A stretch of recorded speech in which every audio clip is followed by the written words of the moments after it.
আসসালামু আলাইকুম, সবাই কেমন আছেন? আজকে আমি আপনাদের মাঝে একটা ছোট্ট রেসিপি শেয়ার করছি। আমরা সচরাচর এইভাবেই তরকারিগুলো খেয়ে থাকি, ছোট মাছের পুরপুরির মতো আর কি। আমি আগেই তরকারিগুলো কেটে রেখে দিয়েছিলাম, যার কারণে ওই ভিডিওটা করতে পারিনি আর কি। ভিডিওটা অনেক বড় হয়ে যায়, ছোট করার জন্য ভিডিওটা কেটে দিয়েছি।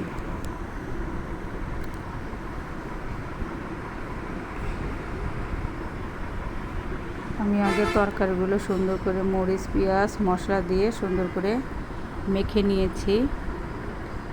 নেব, কারণ সুন্দর করে মেখে তারপরে ছোট করে হালকা ঝোল দিয়ে রান্না করব। এভাবে হয়তো ছোট মাছ রান্না করে, কিন্তু আমরা বড় মাছ দিয়েও এভাবে রান্না করি। ধনেপাতা দিচ্ছি। আমার ধনেপাতাটা ফ্রিজে ছিল, ডিপে ছিল, যার কারণে পাতাগুলো এরকম দেখা যাচ্ছে। আমি সুন্দর করে তরকারিটা মেখে নিয়েছি। তরকারিগুলো আমি ছোট ছোট করে কেটেছি। এগুলো এইভাবেই রান্না করে। এখন আমি মাছটা দিয়ে দেব।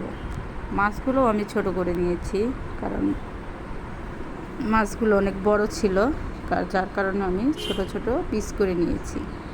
নিয়ে এখন আমি সুন্দর করে মেখে হালকা ঝোল দেব। আপনারাও হয়তো বা এভাবে রান্না করেন, কিন্তু আমি তো আর জানি না, যার কারণে আমি এভাবেই রান্না করি। এই মাছগুলো হালকা ঝোল দিয়ে দিলাম। আমার হাতের কারণে হয়তো বা ভিডিওটা দেখতে পাচ্ছিলেন না, তার জন্য দুঃখিত। এখন আমি এটা সুন্দর করে সাইড থেকে সুন্দর করে মুছে নিয়ে ঝোলটা দিয়ে দিয়েছি। এখন আমি এটা চুলার উপরে দিয়ে দেব।